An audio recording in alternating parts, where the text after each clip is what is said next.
This comes after New York City mayoral candidates sparred for the second time last night, with all three contenders trading lighthearted jabs in their final pitches to voters.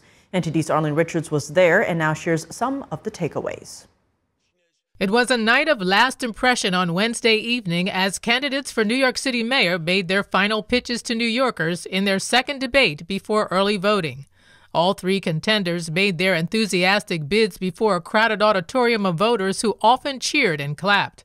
Wednesday's debate came as Republican candidate Wisliwa faces a growing number of calls to drop out of the race. He vowed to stay in and allow New Yorkers to decide. Sliwa made enthusiastic and sometimes humorous jabs at his opponents in a last push to get voters on his side. It's us versus them. It's us versus the insiders and the billionaires. It's us versus Cuomo. It's us versus Zorhan. Andrew, you didn't leave. You fled from being impeached by the Democrats in the state legislature.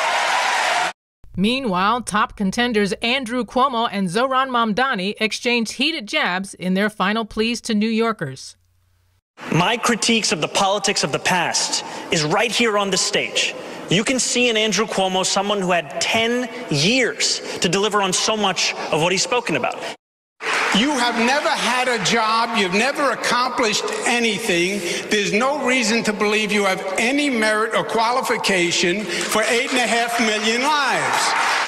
The first question posed to candidates focused on the federal raid in New York City's Chinatown neighborhood on Tuesday that led to the arrest of 9 street vendors. All three candidates agreed that the federal government shouldn't get involved in local matters, but they had slightly different views on how the mayor should handle it. I've had a lot of dealings with President Trump, and there's only one way to deal with him. He puts his finger in your chest, and you have to put your finger right back in his chest. Mamdani said the city shouldn't be collaborating with the federal government like the current mayor does. What we need to do is actually pass the street vending reform bills that have been in the city council, some of which that this mayor has actually overridden.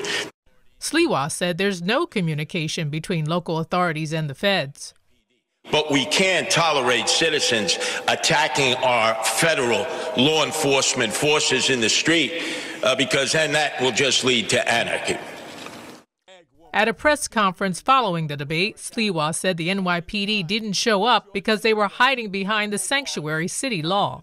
According to Homeland Security, those arrested were illegal immigrants from West Africa. Moderators covered a number of general topics such as rising housing costs and policing. There also were questions designed for each candidate. For example, they said Mamdani criticizes others but avoids answering questions. Cuomo is viewed as unethical, and Sliwa is a character. Most recent polls show Mamdani is still leading the pack, with Sliwa a distant third. As New Yorkers head to the polls on Saturday for early voting, they will have to make some tough decisions between an embattled former governor, a character icon of the city, and a self-described democratic socialist. Richards, NTD News.